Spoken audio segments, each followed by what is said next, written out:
we are the owner. நம்ம எஜமான்கள். ஹalleluya. சொத்துக்கள் உள்ளவர்களாய் கர்த்தர் மாற்றப் போகிறார். ஆமென். வீடு நிறைந்திருக்கும். அவங்க சொல்றதெல்லாம் நடக்கும். உன் துன்மார்க்கன் உன்னை பார்த்து பேசுற திட்ட வார்த்தைகள் எல்லாம் உனக்கு தீர்க்க தரிசனம். நான் அப்படிதான் எடுத்துக்கொண்டேன். துன்மார்க்கனும் விரோதியும் உனக்கு விரோதமாக பேசுகிறத பார்த்தே தேவன் அளவில்லாமல் நிரப்பிடுவார். துன்மார்க்கருடைய வாய்களை அடைப்பதற்கு ஒரே ஒரு வழி, கர்த்தர் நம்மை ஆசீர்வதிக்கணும்.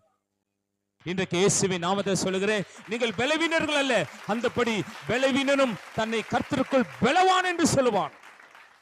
கர்த்தருக்குள் நான் பணக்காரன், கர்த்தருக்குள் நான் பலவான், கர்த்தருக்குள் நான் முதலாளி. முதலாளித்துவம் நமக்குள்ள வரணும். உங்களில் ஒருவன் முதன்மையா இருக்க விரும்பினால் அவன் எல்லோருக்கும் பணிவிடைக்காரனா இருக்கும். நீ ஓனர். ஹல்லேலூயா. கோடிகள் என்னை தேடி வரணும்னா நான் அவரை தேட வேண்டும். முதலாவது தேவனுடைய ராஜ்யத்தையும் அவருடைய நீதியும் தேடுங்கள், அப்போது இவைகள் எல்லாம் உங்களுக்கு கூட கூட்டி கொடுக்கப்படும். நான் முதலாளித்துவத்தை குறித்து பேசி வருகிறேன். I am talking about ownership, I am talking about leadership.